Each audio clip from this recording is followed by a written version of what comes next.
Un momento molto atteso e curato nei minimi dettagli dalla comunità parrocchiale. San Lorenzo della Costa è molto legato al suo patrono e, pur essendo una realtà relativamente piccola, riesce ad attivarsi e darsi da fare, sia nel tempo di preparazione sia durante la festa. Abbiamo molta cura della nostra parrocchia, l'amiamo molto e poi quando arriva il momento della festa di San Lorenzo siamo molto contenti perché oltre a curare bene la chiesa, mettiamo tutti gli addobbi più belli, poi abbiamo la novena che è cominciata al 1° di agosto.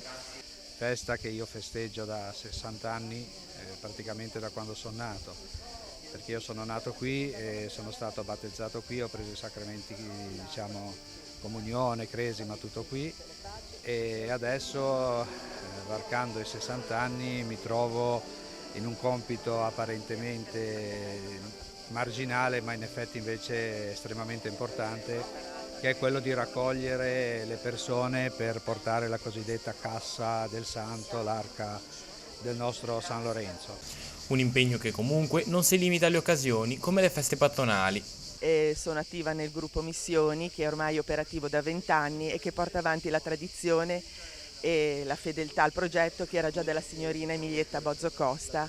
Abbiamo delle fotografie dove ancora alla fine dell'Ottocento delle signore insieme lavoravano e cucivano abiti per le persone più bisognose. Tornando a San Lorenzo, per la piccola comunità di Santa Margherita Ligure, il momento più partecipato è il giorno della festa, il 10 agosto. Quest'anno, a presiedere la messa del mattino, c'era il vescovo di Chiavari. Ecco, come può vedere quanto è bella la nostra chiesa, come è ben addobbata, e questo è il nostro inno magnifico che tutti gli anni aspettiamo di poter cantare. Nell'omelia Monsignor De Vasini ha ripercorso la vicenda biografica di San Lorenzo. Amare in senso cristiano, ha detto il vescovo, significa aiutare l'altro ad essere il meglio che possa diventare.